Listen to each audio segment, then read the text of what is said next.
thank you teman-teman yang sudah jawab, nanti kita akan beneran ya transfer GoPay dengan nominal misterius. Tolong dikabarin aja, mau ditransfernya ke nomor telepon mana. Oke, sekarang aku mau bahas nih tentang, rumah yang terakhir ini yang particularly unik. Bahkan si Irul sendiri udah tahu dari foto interior design-nya, ini tuh rumah yang berlokasi di mana dan milik siapa. Karena ini merupakan brand activation yang sangat unik, sempat viral juga dan memicu conversation di sosial media dan juga offline. Orang itu jadi penasaran dan pengen cari tahu Activision ini gitu. Salah satu buktinya tadi kita bisa melihat secara langsung Irul sendiri tahu ini tuh tentang membahas tentang apa. Ya, jadi Activision yang akan kita bahas hari ini. Tahun rumah dalam Mall The House Within bersama Arif Muhammad telah berlangsung. Dalam misi untuk mendekatkan dunia arsitek dan interior ke publik dikemas dengan cara yang unik. Sehingga orang bisa lebih dekat dengan desain yang cantik namun tetap fungsional, terutama untuk huniannya sendiri. Dalam rangka selebrasi setahun The House Within, di bulan Juli ini, kami ingin mendekatkan Anda dengan rumah impian. Melalui free survey di Jabodetabek, interior maupun arsitek. Jadi, sampai jumpa dan jangan kelewatan promonya ya. Ya, teman-teman. Jadi brand Activision yang akan kita bahas hari ini berasal dari interior design company Lifetime Design yang berjudul The House Within, di mana mereka itu membangun sebuah rumah berlokasi di dalam Mall Senayan City. Untuk selanjutnya akan dibahas oleh rekan aku, Shelby. Oke, terima kasih Talitha. Nah, sekarang sebelum kita masuk ke dalam brand activation-nya, kita kenalan dulu nih sama Lifetime Design-nya. Nah, Lifetime Design itu perusahaan apa sih? Jadi dia itu adalah perusahaan desain interior terintegrasi. Terintegrasi mulai dari desainnya sampai ke building-nya, jadi arsitekturnya. Jadi dia itu menawarkan solusi menyeluruh untuk kebutuhan hunian, kebutuhan hunian ataupun juga ruang komersial gitu. Nah, perusahaan ini tuh punya pengalaman lebih dari 15 tahun di industri interior, furniture, juga kemudian arsitektur gitu. Nah, dia juga udah pernah menyelesaikan lebih dari 1.500 proyek untuk berbagai mulai dari residential sampai commercial building di berbagai kota di Indonesia.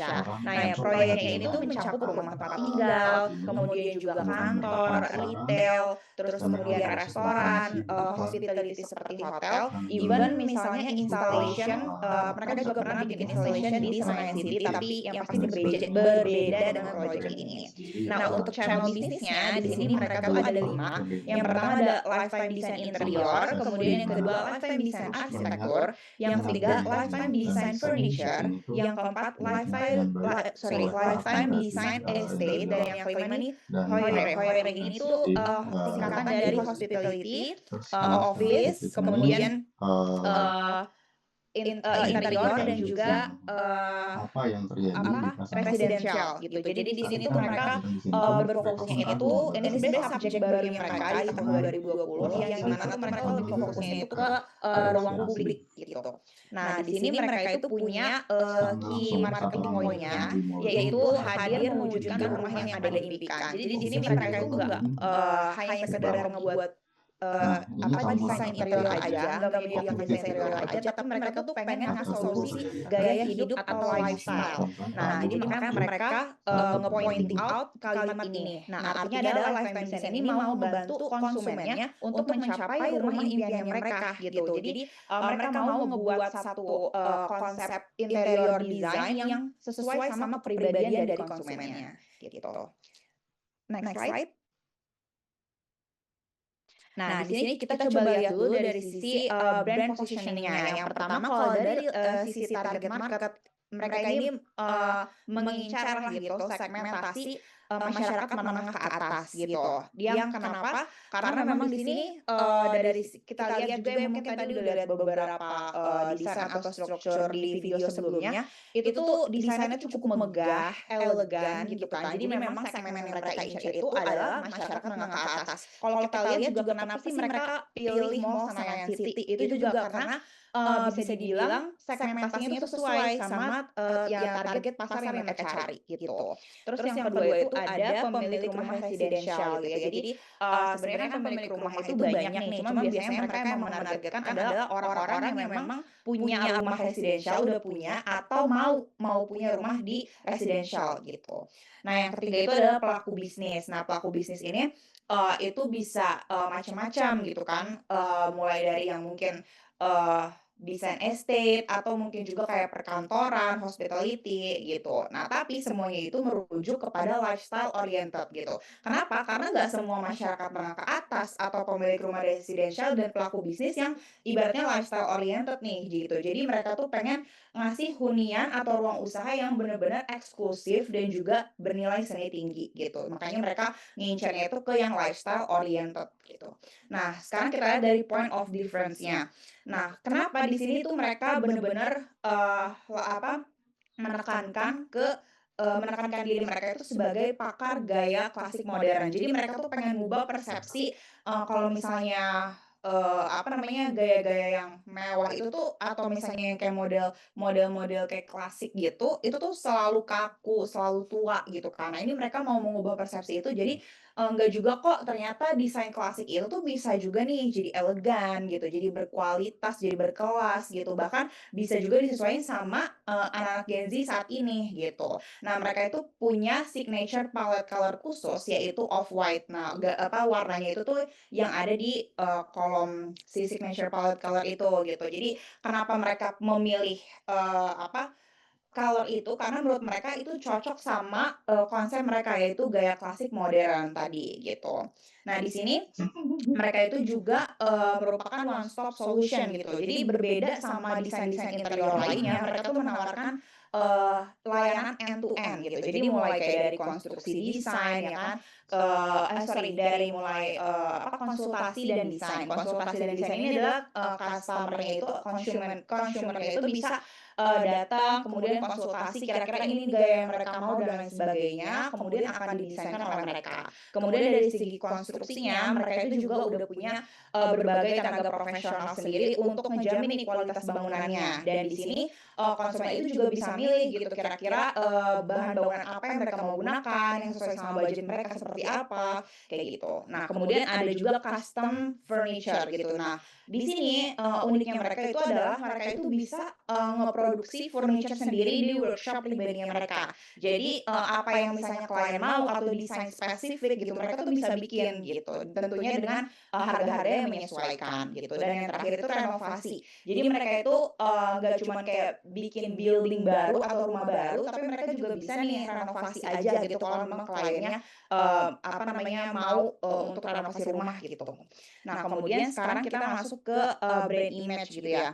Nah, di sini dari sisi brand image, dia itu yang pertama menawarkan premium, kesan premium dan mewah gitu ya, tadi yang seperti udah dilihat juga sebelumnya. Kemudian profesional, terpercaya dan juga berpengalaman, karena mereka udah 15 tahun ada di industri ini. Yang ketiga itu praktis, jadi semua kebutuhan di satu tempat, one stop solution tadi, dan juga berorientasi pada hunian impian pelanggan gitu. Jadi mereka emang benar-benar vision-nya itu adalah untuk, menyesuaikan, bangunan atau rumah gitu ya, dengan juga karakter dari si customer-nya sendiri gitu. Jadi positioning ini, eee, sangat diperkuat nih dengan activation the house within yang nanti akan dijelaskan, oleh teman-teman berikutnya gitu. Karena memang brand ini nggak hanya, mau ngasih lihat kualitasnya aja, tapi mereka kayak mau ngasih vision nih secara langsung gitu, kayak mereka sebenarnya mau jemput bola nih gitu, kayak mau ke Senayan City, mau ngasih lihat, "Ini loh ternyata Lifetime Design tuh bisa membuat bangunan seperti ini," gitu.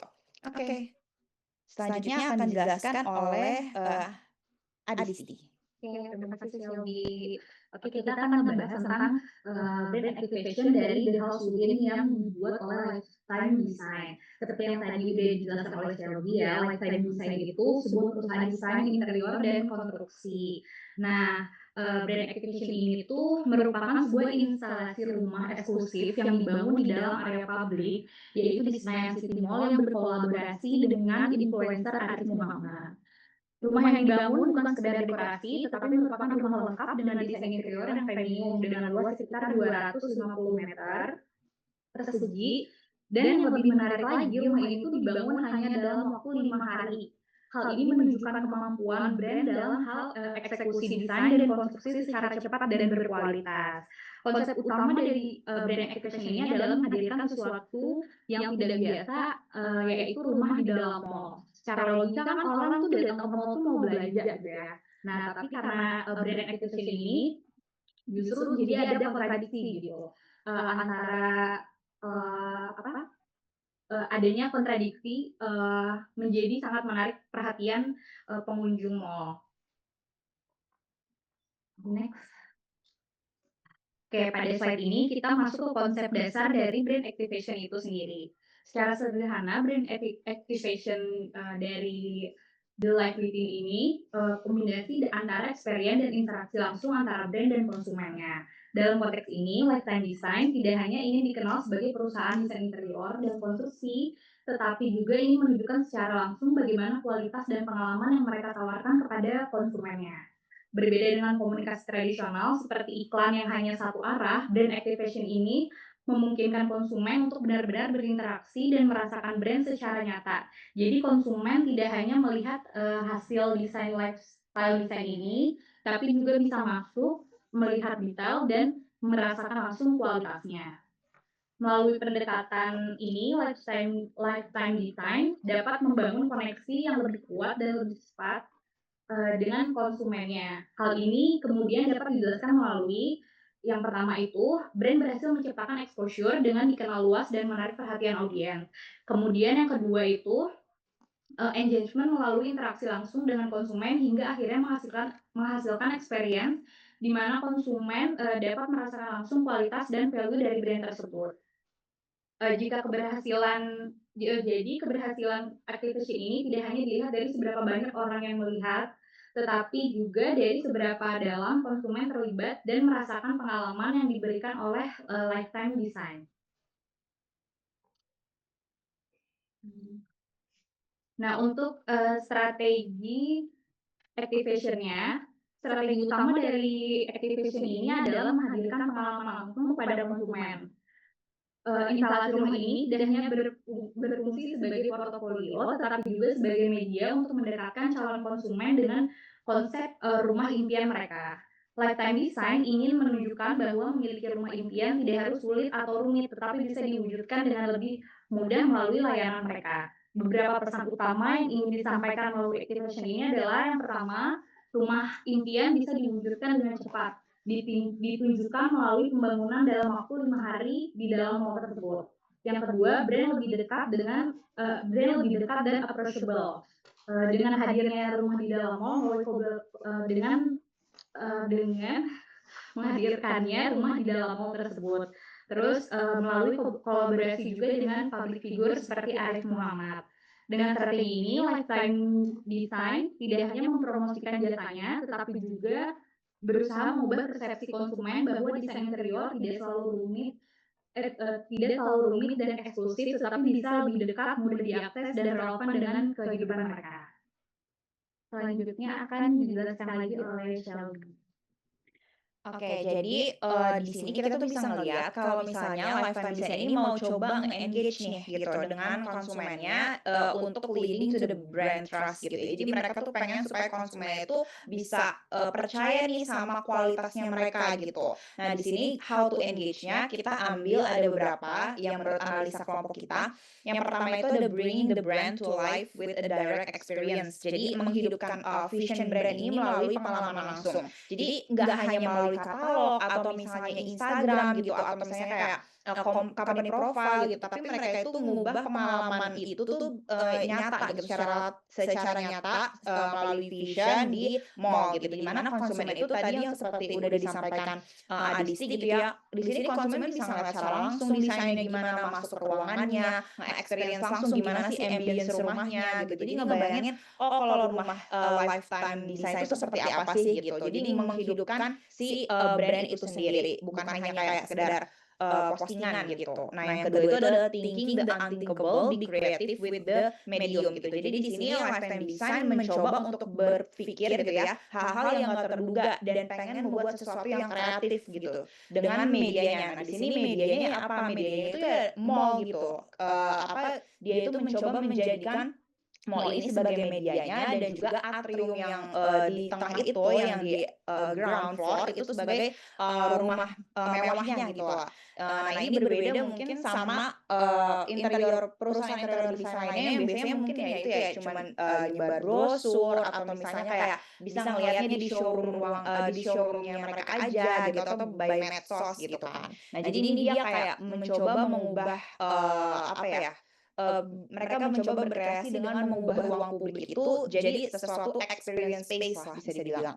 Nah, kemudian yang ketiga itu collaborating or sponsoring to make bigger things happen gitu. Nah, seperti yang udah disampaikan sebelumnya juga, di sini mereka berkolaborasi sama Arif Muhammad yang udah pasti ini bakal memperbesar jangkauannya mereka nih gitu kan. Dengan followersnya yang dimiliki Arif Muhammad, kemudian dengan mungkin influencer circle-nya dia juga dan ini bisa juga nih menarik Gen Z dan milenial yang mungkin kayak ya tadi stigmanya adalah ngerasa kalau rumah gaya klasik itu tua gitu, tapi enggak juga kok gitu.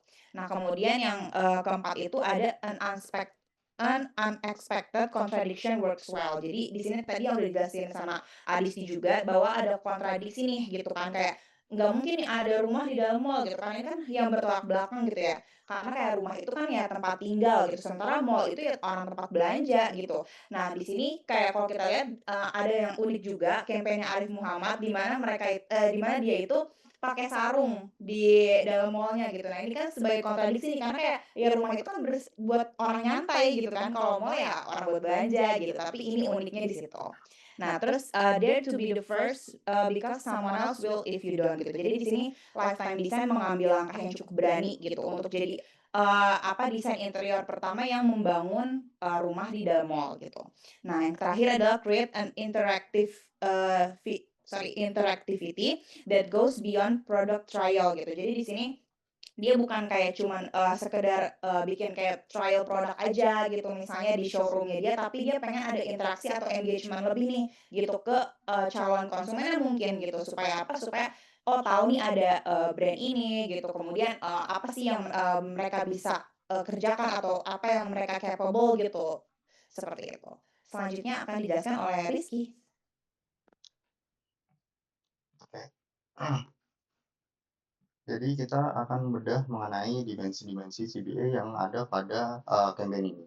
Yang pertama itu ada effective dimension, yaitu indikator yang dipakai di sini adalah ketika brand itu menginspirasi aku, kemudian ketika menggunakan brand ini aku merasa happy, senang, antusias.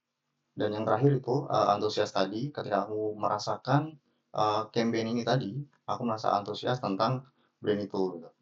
Terus untuk activation lifetime design itu memunculkan ini ada instalasi rumah mewah di mall tadi, memunculkan kagum dan terinspirasi tadi, terus orang itu merasa brand itu keren gitu, lifetime design keren, dan juga inovatif. Pertama, baru ada brand interior yang kayak gini, terus dan juga merasa premium juga, terus. Dan ada excitement tersendiri karena konsepnya yang benar-benar unik tersebut, kolaborasi dengan Arif Muhammad, yaitu influencer, terus menambah sisi emosional attraction antara si Arif Muhammad dan juga audiensnya. Terus konsumen yang sudah pernah menggunakan jasa si Lifetime Design juga, ini juga makin happy dan makin trusted gitu. Terus jadi campaign ini tuh sangat kuat membangun perasaan positif dan antusiasme terhadap brand. Bahkan udah mulai nyoba di-engage rasa penasarannya dari sebelum activation ini jadi.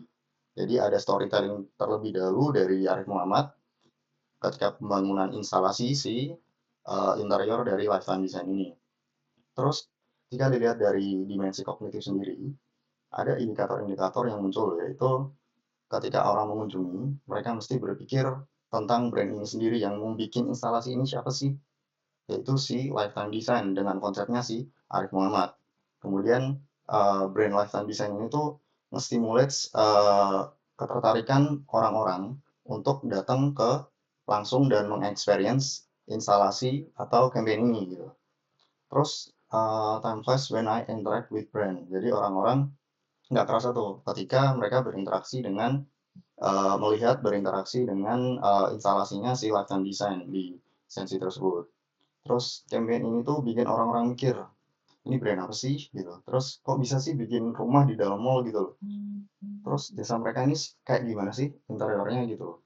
Terus berapa kira-kira biaya desain yang bisa dikeluarin buat bikin hal yang kayak gini. Muncul rasa penasaran tersebut yang kuat, jadi akhirnya memunculkan kognitif yang kuat. Jika menggunakan indikator pada gambar tersebut, maka activation lifetime design ini tuh lebih dominan pada affective dimension, karena berhasil membangun rasa kagum, antusiasme, dan inspirasi terhadap brand. Selanjutnya diikuti oleh cognitive dimension melalui rasa penasaran dan perhatian terhadap brand. Oke, next slide. Nah, kita sampai pada pembahasan strategic experiential model. Ketika kita membahas SEM, itu erat kaitannya dengan strategi. Strategi itu gimana cara kita mencapai sesuatu. Metodenya gimana sih biar kita bisa mencapai hasil ini gitu.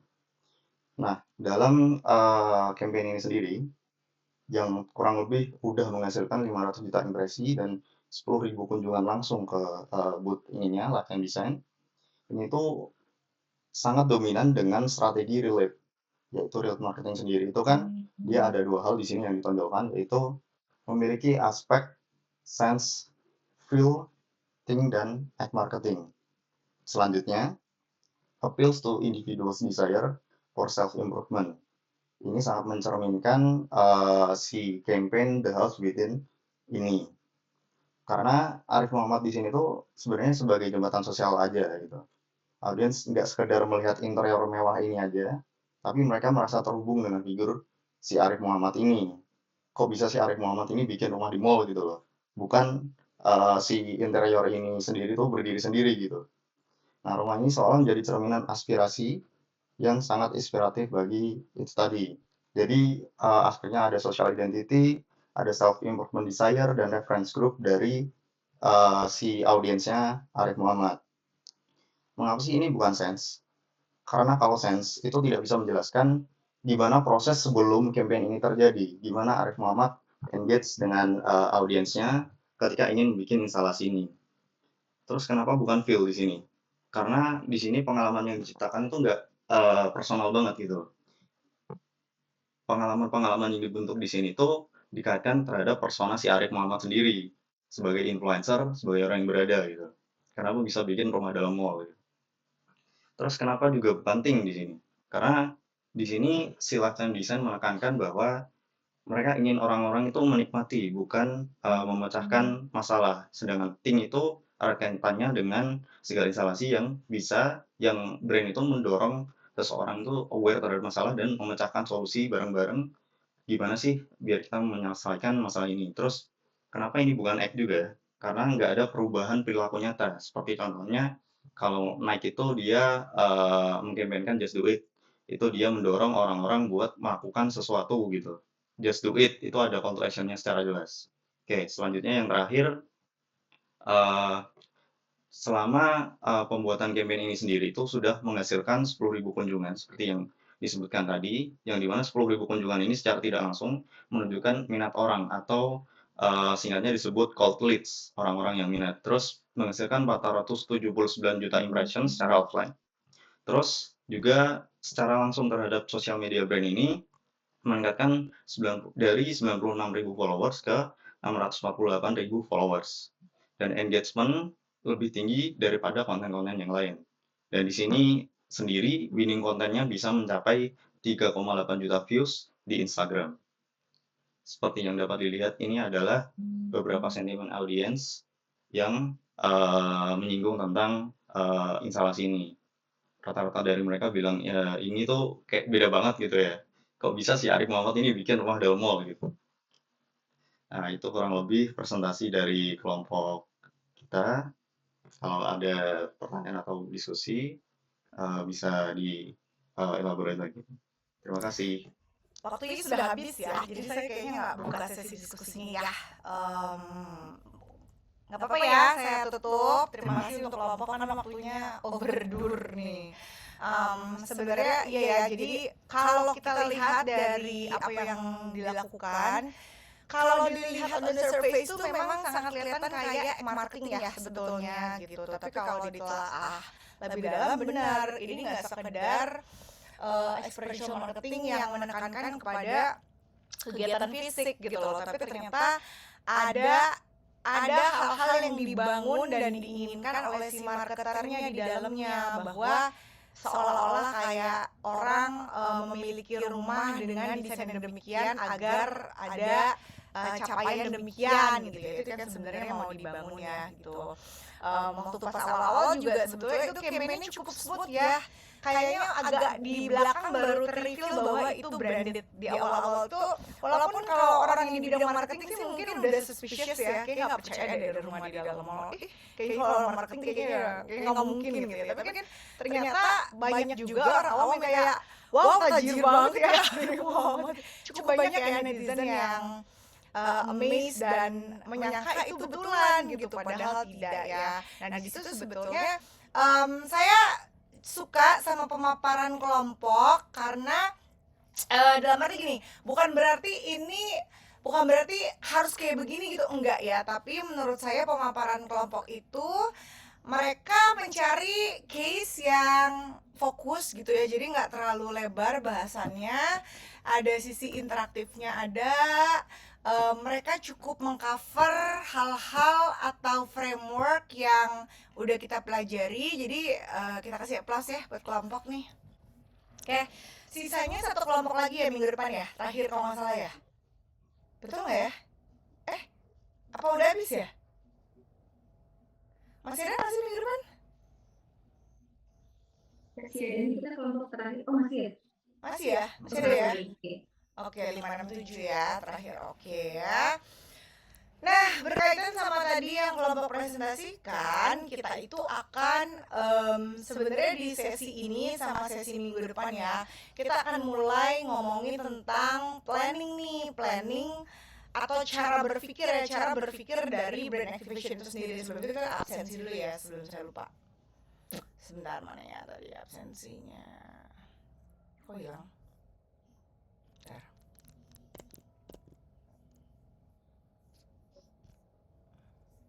Oh ini dia.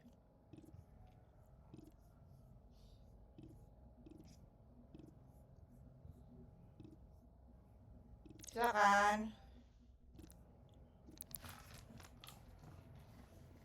Ini long weekend gak ada yang keluar kota nih. 3 hari lumayan banget. Kayak tidurnya capek. Capek mengamati berita-berita yang ada recently. Tapi yang perempuan-perempuan di sini tuh terdampak nggak sih kalian mentally? Di sini ada anak KRL nggak? Ada. Sampai Kamu jadi mau? KRL. Kamu tiap hari KRL? Iya, tapi alhamdulillah bukan yang Bekasi Line, saya yang Green Line yang ke arah Bintaro. I see. Saya yang nggak naik Transum aja cukup terdampak sih, tapi mungkin kayak sebenarnya kan kita ini yang cowok-cowok ya udah ya, anggap aja kali ini apa simak ya. Saya tuh Maret ke April ini ya dari mulai yang kasus pelecehan FHUI gitu, terus ya kan cukup ngena, apalagi saya ngajar di UI gitu, saya juga dosen gitu, saya lulusan sana juga gitu, terus kasus yang daycare gitu sebagai ya ibu pekerja, saya juga kan dibantu sama pengasuh ya di rumah gitu, walaupun saya bukan yang kerja kantoran pagi malam gitu. Terus ini yang kasus terakhir ya Allah, terus kayak wah bisa habis ya beritanya tuh kayaknya, aduh bener-bener ini deh nggak habis gitu kayaknya. Oke, saya cek dulu ya.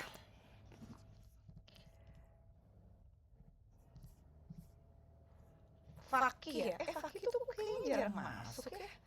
Kayaknya terakhir juga nggak ada Fakih ya. Info terakhir udah cuti, Miss. Hah? Cuti kuliah? Iya. Oh, pantesan kok kayaknya. Tapi awal-awal sempat ada ya? Awal-awal sempat ada nggak? Sempat, Miss. Nggak notice yang mana ya? Hadir.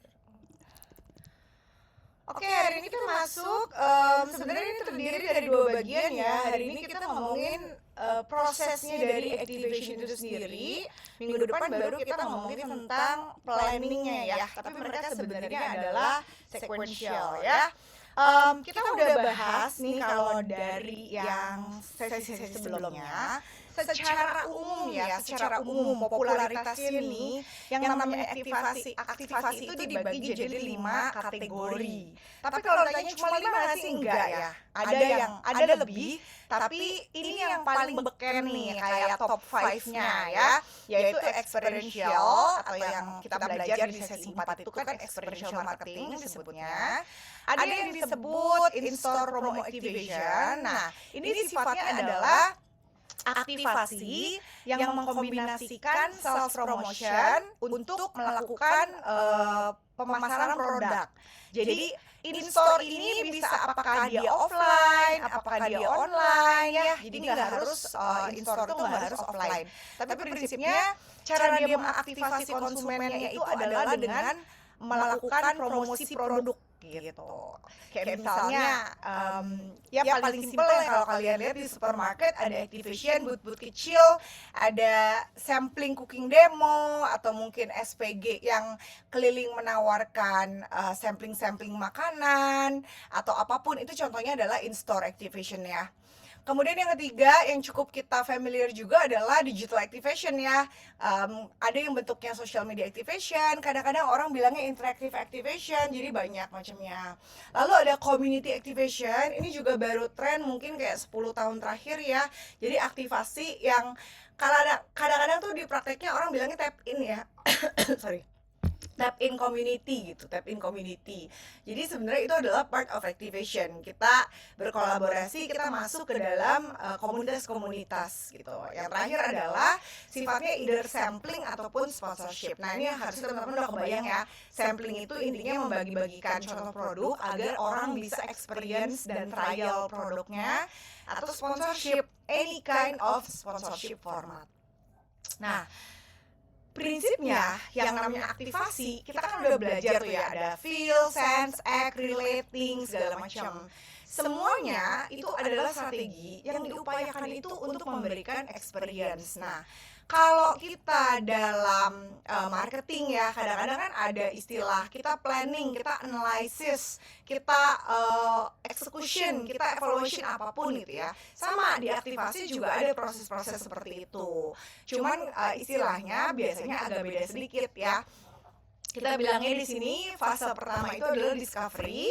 Discovery itu ya analisis. Apa aja sih yang perlu dianalisis?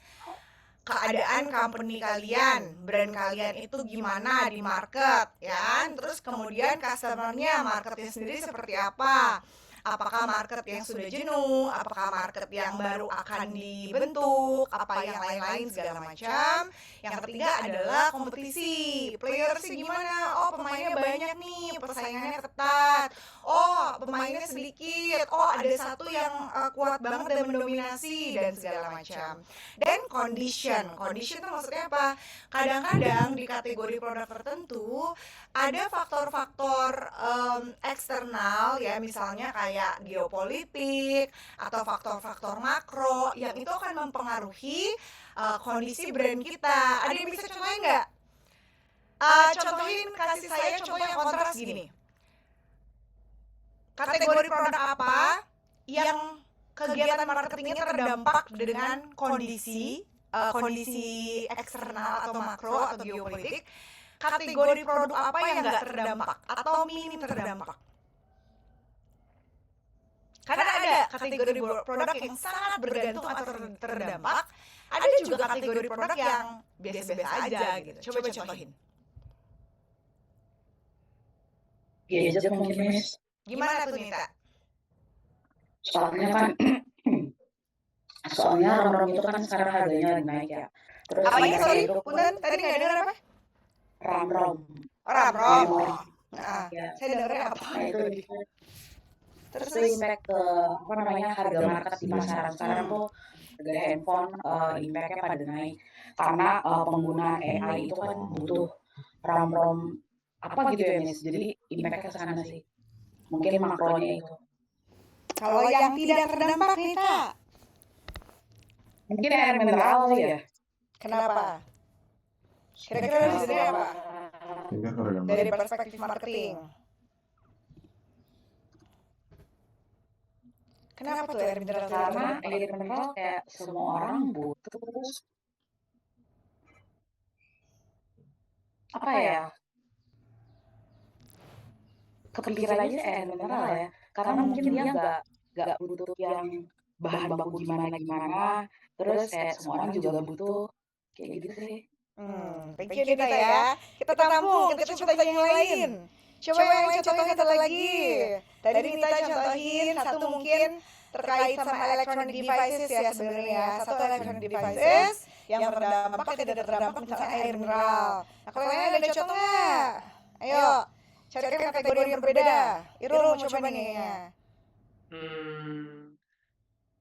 Kalau untuk yang terdampak mungkin lebih ke salah satunya sih plastik ya.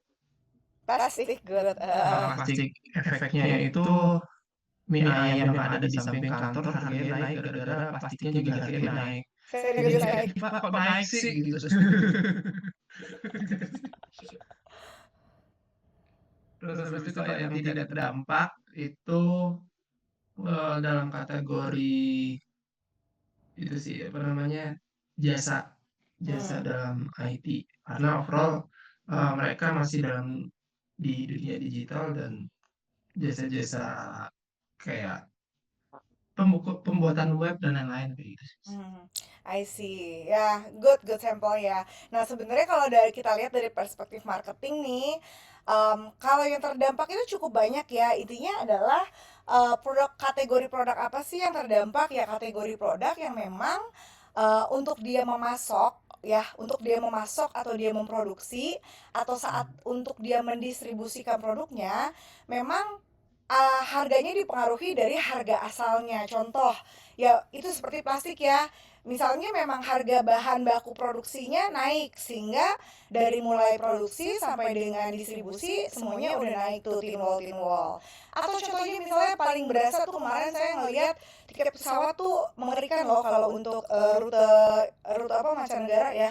Karena memang ya terkait dengan minyak, bahan bakar dan segala macam ini kan lagi big question nih ya gitu. Dan ternyata itu jadi ancaman untuk para wisman yang mau datang ke Indonesia pun itu tuh jadi mulai mempertanyakan untuk mereka datang ke Asia Tenggara karena tiketnya jadi mahal banget gitu. Ya otomatis kan akan terdampak ya, airlines terdampak, banyak kategori yang terdampak.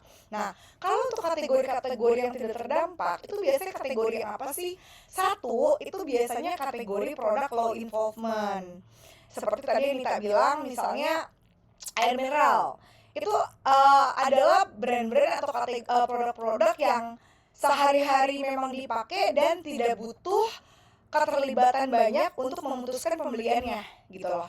Jadi kayak dia dengan mudah melakukan brand switching gitu, apapun yang penting kan pokoknya butuhnya air mineral gitu. Nah itu biasanya nggak terlalu terdampak. Nah kalau tadi yang Irul sebutin misalnya layanan pembuatan web segala macam, biasanya itu tidak terdampaknya karena mereka tuh punya unique selling position, mereka punya competitive advantage ataupun punya USP yang kuat sehingga mereka itu lebih unggul dibandingkan players yang lain gitu loh. Jadi mereka udah punya reputasi lebih baik dibandingkan brand-brand yang lain sehingga tidak akan terdampak. Atau kategori yang tidak akan terdampak itu biasanya yang memang pemainnya tuh sedikit di kategori itu, tapi produknya dibutuhkan gitu loh. Jadi coba cari deh kategori produk apa nih yang pemainnya sedikit, dalam arti gini, dia tuh nggak punya barang substitusi gitu ya. Kan ada produk-produk yang punya substitusi ya. Kalau nggak ada A masih bisa beli B gitu. Nah ini produknya susah substitusinya, tapi dibutuhkan. Jadi harganya naik pun dia tetap dicari. Apa tuh misalnya? Mas, Bisa. Walaupun emas itu sekarang banyak orang substitusi mulai ke ini ya, dalam bentuk investasi liquid ya. Orang tuh sekarang banyak yang mulai lari itu either ke dirham atau ke perak. Tapi memang masih unggul emas. Tadi ada yang nyebut selain emas apa ya? BBM. Iya bener ya, itu menyebalkan ya karena bahkan Vivo sama Shell aja udah kosong berapa lama ya gitu. Itu memang menyebalkan, saya nggak nyebut merek ya. Tapi itu memang menyebalkan karena mau harganya naik kayak apapun, kita nggak ada opsi. Opsi itu terlalu susah ya. Gak semua orang punya kemampuan untuk membeli mobil listrik kan gitu ya. Dan mungkin banyak orang juga walaupun mungkin dia mampu, tapi mungkin ada pertimbangan-pertimbangan yang membuat dia tidak belum terbiasa atau merasa canggung kalau harus mengganti mobil menjadi mobil listrik gitu ya. Karena kan selama ini banyak orang yang terbiasa dengan mobil yang ngisi bahan bakar ya gitu. Jadi itu cukup challenging, ya mau harganya naik tetap aja dibeli gitu. Substitusinya apa? Pakai ransum gitu. Tapi kan sebenarnya itu bukan direct substitution ya untuk pakai ransum. Bisa jadi substitusi, tapi tidak yang par gitu loh, nggak apple to apple ya, good sample. Oke?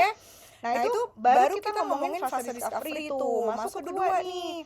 Setelah kita tuh dari analisis kita kan tahu ya, oh company kita, brand kita itu posisinya bagaimana, keadaannya gimana, marketnya, konsumennya seperti apa, kompetisinya seperti apa, kondisi yang mempengaruhi seperti apa. Dari situ kita tujuannya apa sih? Kita tuh mau mencari kesempatan, opportunity-nya ada di mana untuk kita masuk ke fase kedua, strategic development. Disinilah kita akan menyusun strategi bagaimana kita bisa mencapai tujuan kita. Otomatis untuk menyusun strategi kita harus set dulu objektifnya apa. Kita mau bikin aktivasi, objektifnya apa. Ingat, objektif kita di aktivasi selalu berkisar di 3 hal ya. Apa aja? Ujungnya loyalty. Apa 2 sebelumnya? Interest, trial, loyalty. Jangan lupa ya, itu harus ngeletek di luar kepala ya. Interest, trial, loyalty, itu harus activation wheels. Kita set objektifnya, itu part of nyusun strategi sebenarnya. Objective setting, lalu gimana tuh mencapai objektif itu? Oke, kita mau pakai framework apa? Mau pakai modul apa? Idenya apa kampanyenya?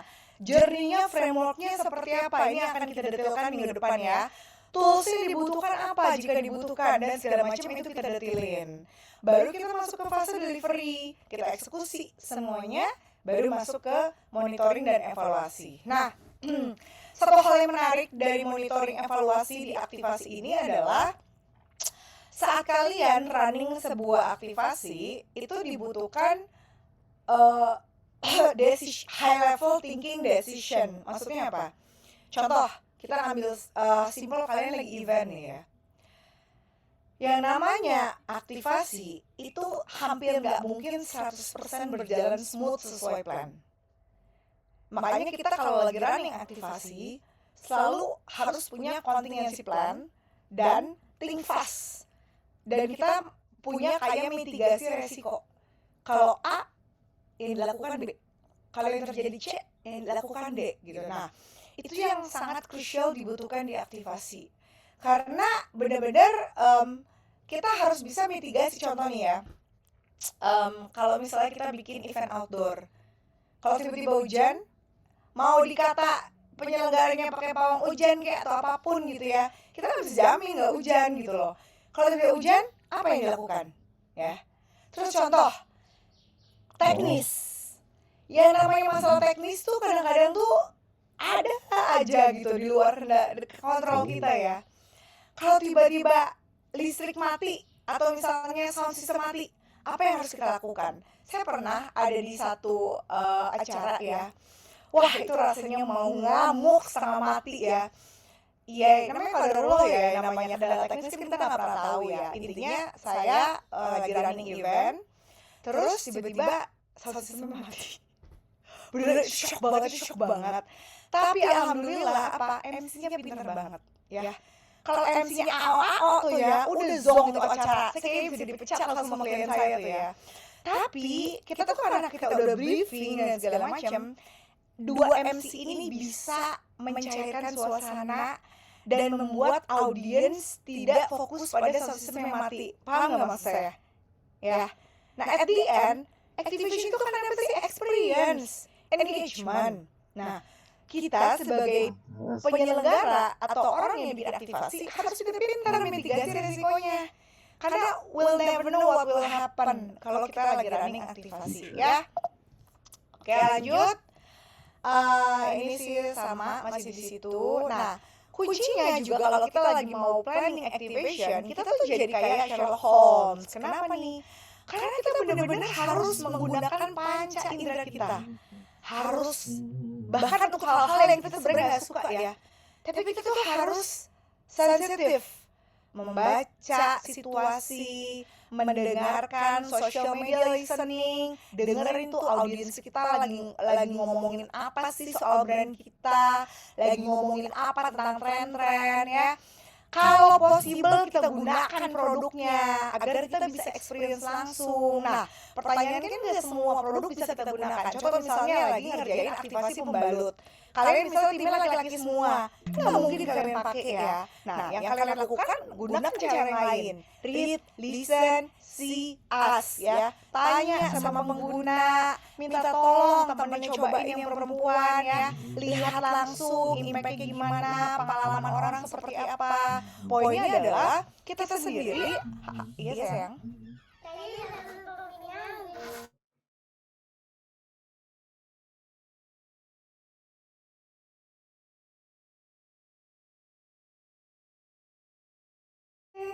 Oke. Ya, jadi kita harus menggunakan panca indera kita untuk sensing everything. Nah, dari semua data input yang rough ini, yang kasar ini nih, yang mentah ini, itulah yang jadi bahan masak kita. Kita olah. Mana sih yang paling penting? Karena percaya nggak, di zaman yang udah overcrowded data, kalian tuh pusing kalau semuanya kalian ambil. Tapi esensi dari bikin aktivasi adalah mengumpulkan semua data dan kalian memilah-pilih mana sih sebetulnya kebutuhan konsumen saya yang paling penting dan yang bisa saya jawab. Ya, itu sebenarnya balik lagi esensi utamanya marketing. Kita nggak bisa memecahkan semua masalahnya konsumen kita. Yang kita bisa coba upayakan adalah kita pilih 1 atau 2 masalah mereka. Disitulah kita sadar, oh ini nih kekuatan keunggulan brandku di situ. Nah, disitulah kita mencoba eksplorasi, membantu mereka memecahkan masalah mereka atau melakukan pemenuhan kebutuhan mereka, ya. Nah, nanti setelah UTS kita juga akan mengenali yang namanya consumer insights ya. Memang setelah UTS ya, karena nggak keburu nih flow-nya. Tapi saya mau kasih gambaran sedikit bahwasanya flow yang terpenting saat kita melakukan development dari plan aktivasi adalah 1, pastikan kita punya knowledge yang cukup akan produk atau brand kita. Yang kedua, kita paham betul insight dari konsumen kita. Nah, saya mau menjelaskan sedikit apa sih bedanya insight sama finding. Itu beda ya. Karena kalau kalian melakukan riset gitu atau kalian melakukan social media listening, itu biasanya kalian tuh menemukan finding. Finding itu adalah temuan. Aku menemukan apa sih? Oh, ternyata 55% perempuan sejakarta sukanya menu kopi susu yang paling mereka suka adalah kopi susu gula aren. Ya, itu temuan. Oh, ternyata mereka paling suka beli kopi susu gula aren merek ABC. Itu adalah temuan. Nah, insight-nya apa? Nah, kita mencoba menelaah nih. Contohnya, ternyata di balik motivasi mereka suka beli kopi susu gula aren itu di Point Coffee, ternyata karena selama 2026 ini Point Coffee itu kerjasama sama ShopeePay dan mereka bisa nge-redeem kopi gula arennya seharga Rp1. Kenapa? Karena para mahasiswi ini ternyata itu lagi pengiritan gitu loh, sehingga mereka maunya kopi yang bisa di-redeem Rp1. Itu contoh ya, contoh. Kita mencoba mencari motivasi atau reasoning di balik perilaku atau decision mereka, ya. Contoh lain. misalnya kita punya temen namanya Mawar gitu ya. Si Mawar ini tuh kalau ke kampus pakai make upnya tuh 5 lapis gitu. Pakai BB cream. Mungkin kalau perempuan enggak ya. Pakai lapisan BB cream, terus pakai serum dulu, pakai BB cream, pakai apa gitu ya. Tapi kalau kita ngeliatnya tuh flawless gitu, nggak kelihatan gitu. Nah, ternyata gitu ya. Kalau ada nih temen nanya gitu sama dia, kamu kenapa sih kalau ke kampus kenapa full make up gitu? Ya nggak apa-apa, aku pengen tampil all out gitu supaya tampil cantik gitu. Dia bilangnya gitu. Itu kan finding ya. Tapi ternyata ada insight di balik itu. Apa tuh insightnya? Ternyata kalau dihapus make upnya, itu ternyata tuh dia punya bopeng-bopeng jerawat gitu, bekas-bekas jerawat yang dia itu ternyata takut dikatain, takut dibilang jelek sama orang karena bopeng-bopengnya. Makanya dia berusaha menutupi itu dengan make upnya. Nah, beda ya finding sama insight gitu loh. Findingnya apa? Menggunakan make up agar terlihat cantik. Itu adalah finding. Tapi insight-nya ternyata menggunakan make up agar tidak dijudge jelek sama orang lain. Beda nggak?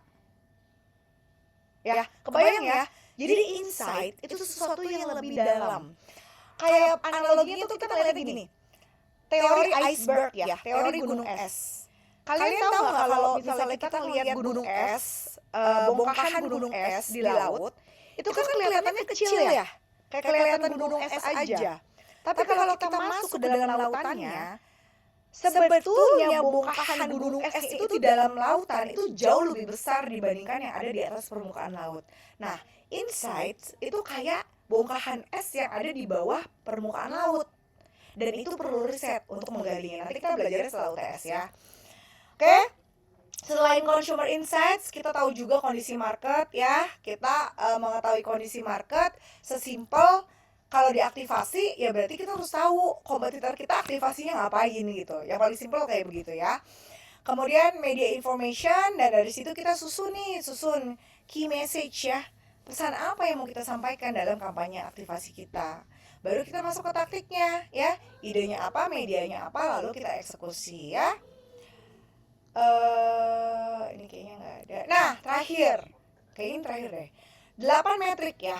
8 metrik yang harus kita bisa jawab kalau kita mau nyusun, kita lagi mau bikin planning aktivasi adalah kita harus aware dulu dan kita harus paham aktivasi kita ini skalanya segimana, reach-nya.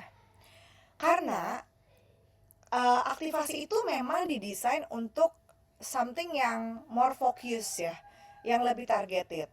Tapi bukan berarti aktivasi itu nggak bisa mencapai skala nasional. Bisa sih, bisa. Ya bisa. Bikin festival nasional bisa gitu. Tapi memang butuh effort lebih, butuh biaya lebih tentunya ya dibandingkan yang hyperlokal. Bikin tour worldwide bisa nggak? Bisa, itu kan aktivasi. Tapi pasti dibikin sequence. Gak mungkin tiba-tiba serentak worldwide ngapain gitu ya. Itu agak challenging, lebih challenging. Yang kedua adalah tentu dong kita for every penny we spend di activation, kita harus ngitung ROI-nya. Oke, dengan keluar 100 juta. Apa nih yang kita dapetin? Dari itu harus ditarget di awal. Kita mau dapetin data konsumen berapa? Kita mau dapetin misalnya kenaikan social media kita, kalau kita melakukan social media activation ya, kenaikan followersnya berapa? Engagement-nya, growth-nya berapa? Atau misalnya kita mau dapat berapa numbers of product trial ya, atau misalnya kita punya produknya tuh misalnya aplikasi, kita mau berapa orang download aplikasi dan berapa yang register aplikasi. Jadi segala sesuatu itu harus dihitung sehingga kita bisa menghitung return on investment-nya berapa biaya yang kita atas setiap biaya yang kita keluarkan itu baliknya tuh returnnya seperti apa, itu harus kita hitung. Yang ketiga adalah kita juga harus bisa assess nih. Dari tadi kan misalnya kita bikin ide yang akan kita bahas minggu depan ya. Sorry. Kita bikin ide aktivasi. Kira-kira ide kampanye dan dengan strategi yang seperti ini itu bisa sifatnya sustain nggak ya? Akan memberikan long term potential nggak ya buat brand kita? Karena sayang banget kalau yang namanya aktivasi itu kita cuma bener-bener jadi one hit run event. Jujur sayang banget. Dan sayangnya banyak brand yang kayak gitu ya. Jadi upayakan aktivasi itu nggak selalu harus yang besar. Tapi yang lebih penting adalah bagaimana dia bisa memberikan long term benefit untuk si brand. Kenapa itu penting? Karena kita mau bangun loyalty, karena kita mau bangun reputasi. Ya. Yang keempat, nah ini juga penting nih. Apakah kita bisa melakukan amplifikasi? Amplifikasi itu kan sifatnya di amplified ya. Jadi setelah aktivasinya selesai, tidak hilang rohnya gitu loh. Masih bisa dibahas orang, masih bisa digaungkan di media sosial, masih bisa mungkin diintensifikasi di channel yang lain. Nah, berarti perlu apa? Perlu ada value-nya nih kampanye kita, sehingga orang itu merasa relate, orang itu merasa saya punya value yang lain sama brand ini dengan aktivasi ini, sehingga saya masih willing untuk berdampingan dengannya, membicarakannya, sharing pengalaman saya dan lain-lain. Oke? Yang kelima, uniqueness ya. Ya tentu ya karena prinsipnya dengan sekarang wah udah menjamur banget segala upaya marketing, promosi, aktivasi. Kalau kita nggak bisa menghadirkan sesuatu yang unik, ya kita dilewatin begitu aja. Experience udah kita bahas ya. Kunci dari aktivasi adalah menggunakan panca indera. Jadi kita memang tidak harus full ya. Tidak harus full panca indera gitu. Tapi paling nggak kita bisa memaksimalkan penggunaan experience melalui panca indera dalam aktivasi kita. Yang ke berapa? 4, 5, 6, 7 ya. Ketujuh, relevan nggak gitu? Relevan antara brand dengan konsumen. Jangan sampai kita cuma mengedepankan value-value dari brand kita, tapi kita nggak bisa masuk ke value-nya konsumen kita. Atau kita terlalu consumer centric, tapi nggak masuk sama brand kita. Nah itu juga nggak bisa. Yang terakhir adalah integration capability. Karena aktivasi itu kan satu cara. Kita harus berpikir dong, aktivasi itu kan kita sebetulnya belum sampai tahap kita menggain sales ya. Berarti kan kita harus bisa mengintegrasikan dengan channel-channel pemasaran yang lain. Oh gimana nih bikin aktivasi bisa aligning sama effort public relations. Ada pemberitaannya. Oh gimana nih aktivasi bisa aligning sama mungkin direct marketing. Bisa di follow up setelah aktivasinya selesai. Atau dengan personal selling. Atau dengan yang lain-lain ya. Jadi harus kita pikirkan, teman-teman udah belajar market IMC atau sejenisnya belum sih? Yang kayak sales promotion, direct marketing, personal selling gitu belajar belum? Advertising. Waktu kuliah dulu sih, Miss. Oh iya, pernah tahu ya. Oke, kayak gitu ya. Kita coba lihat case tadinya. Coba tes dulu suaranya keluar nggak nih? Oke ya. Keluar, Miss. Oke, kita coba lihat satu case tadi ya. Ini menarik banget dari Gogo Squish ya. Gogo Squish, dia itu yogurt anak. Nah, kita lihat banget bagaimana dia bisa memadu padankan 8 metrik ini ke dalam satu kampanye aktivasi ya. What gets kids jumping? Saya mau tanya deh, di sini dia punya adik-adik nggak? Adik-adik masih kecil gitu, SD atau apa gitu masih ada nggak? Nggak, ponakan. Punya Miss. Nah, Talita, anak-anak kecil itu suka loncat-loncat kalau apa sih? Kalau nari-nari, kalau main-main. Nari-nari sih biasanya kalau masak lagu gitu loncat-loncat. Ya. Pada prinsipnya anak-anak itu mereka akan loncat kalau memang mereka feeling excited ya, gitu. Dan tapi pada dasarnya banyak anak-anak yang saat mereka melihat bidangnya mereka akan loncat aja sih gitu ya. Tergerak untuk loncat memang kalau ada bidang loncatnya gitu ya. Nah, kita coba lihat ya Gogo Squish.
Simple banget ya, message-nya itu intinya message-nya itu kan sebenarnya adalah dia ngomonginnya hashtag-nya catch the go-go gitu dengan dia punya kayak goodness machine yang bisa ngerilis si yogurtnya yang akan ditangkap setengah loncat ditangkap. Terus sebenarnya kan dia kayak pengen spreading goodness ya, berbagi kebahagiaan gitu. Nah kalau kita lihat sebenarnya dia clear banget tuh reach-nya. Oh dia jelas ya tadi kan di 2 apa 3 titik ya.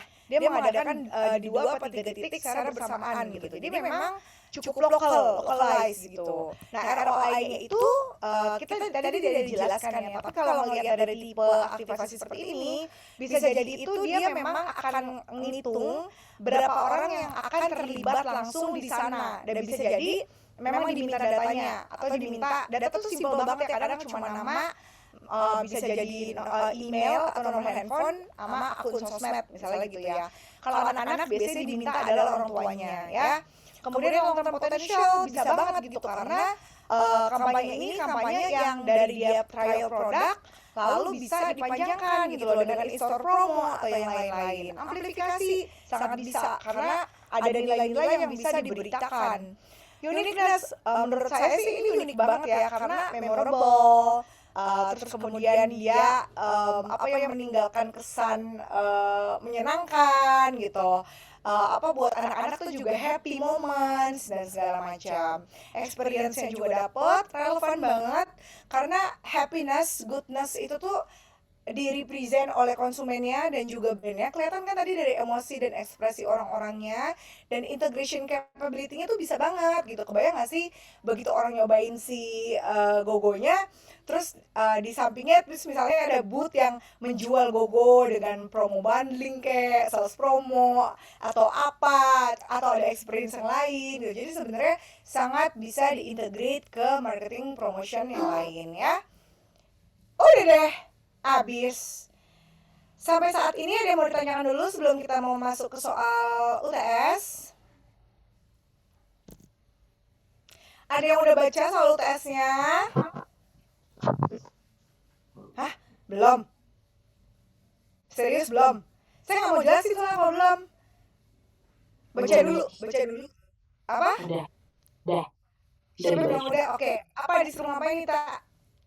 Kayaknya sih diminta bikin proposal project untuk bikin brand activation gitu tentang AI. Ya, saya nggak akan run through, silakan dibaca sendiri. Tapi yang mau saya highlight adalah di sini kan berarti karena nggak ada 1 jadi 10 ya, bener ya? 10 ya. Kalau gitu berarti dibagi 5-5. Saya serahkan ke ketua kelas ya, apakah mau sesuai urutan absensi, apakah mau memilih sendiri, apakah diacak, saya serahkan ke ketua kelas dan wakil ya.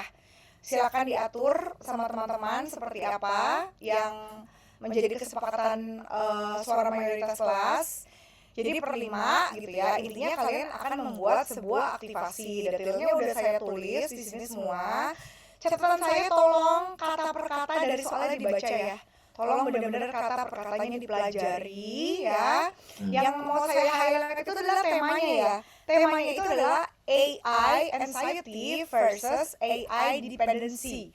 Jadi kita mau nge-highlight bagaimana di satu sisi, ini kan versus contrary ya, keadaan yang kontras. Di satu sisi dengan adopsi artificial intelligence yang semakin rapid, semakin growing, semakin masif gitu ya.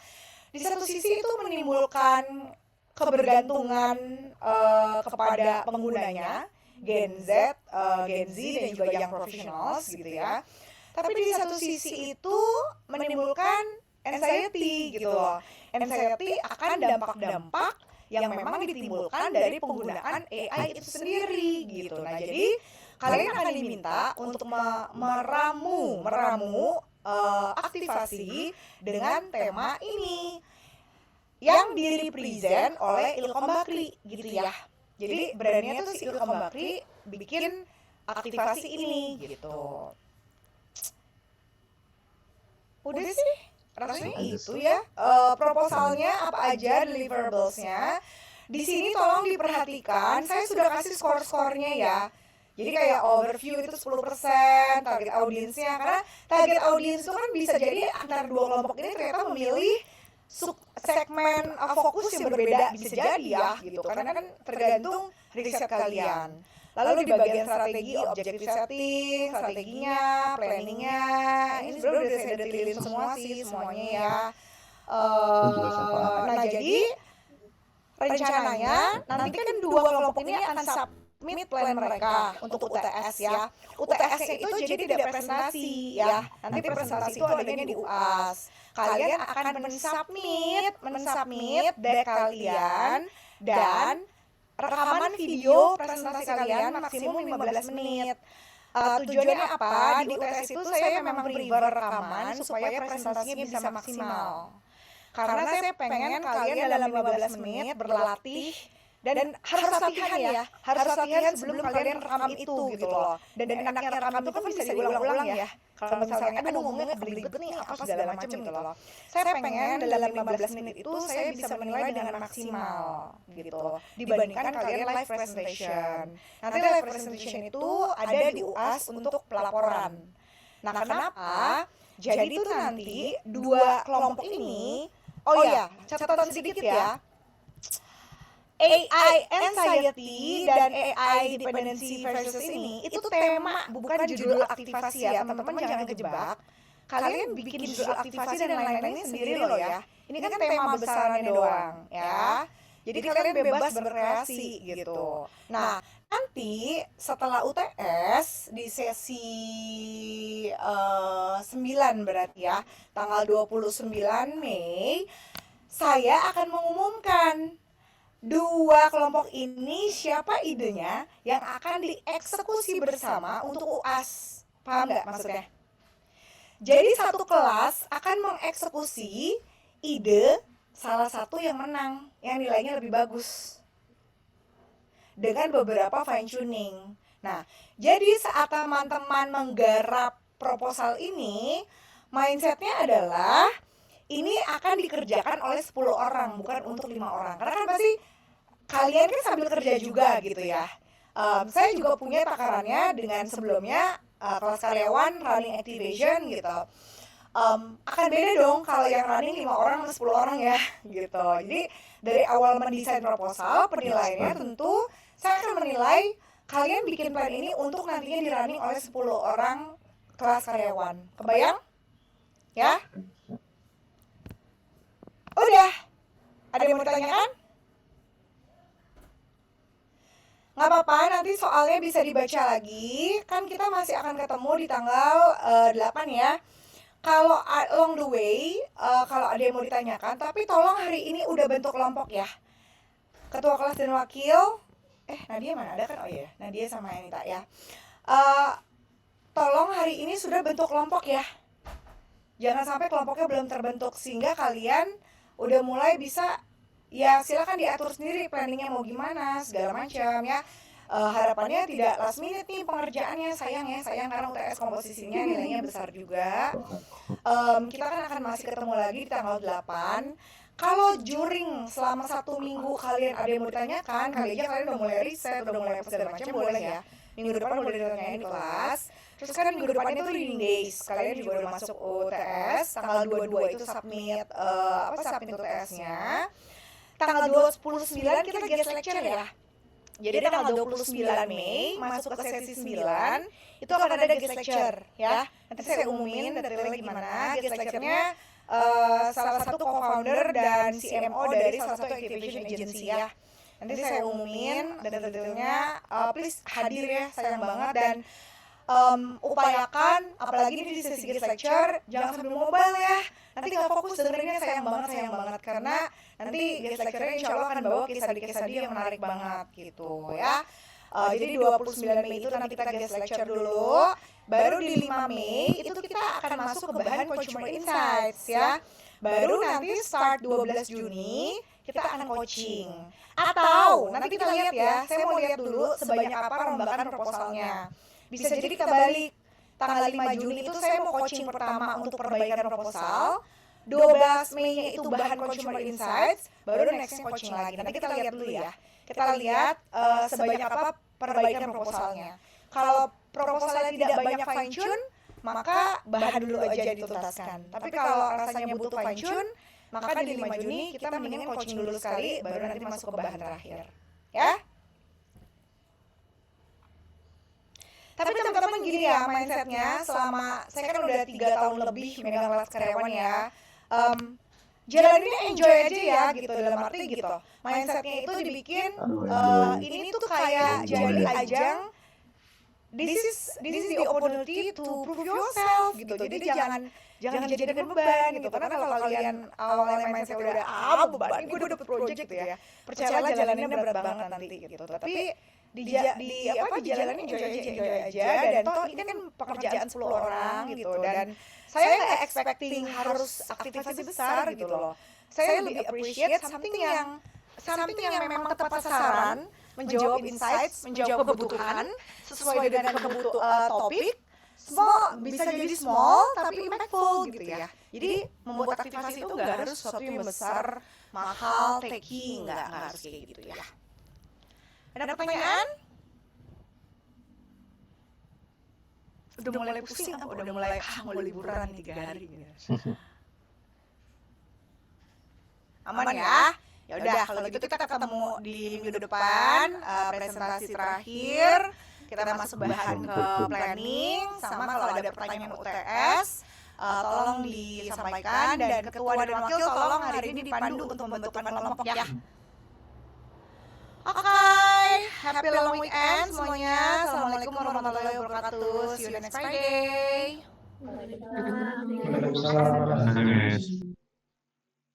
Siap. Terus kalau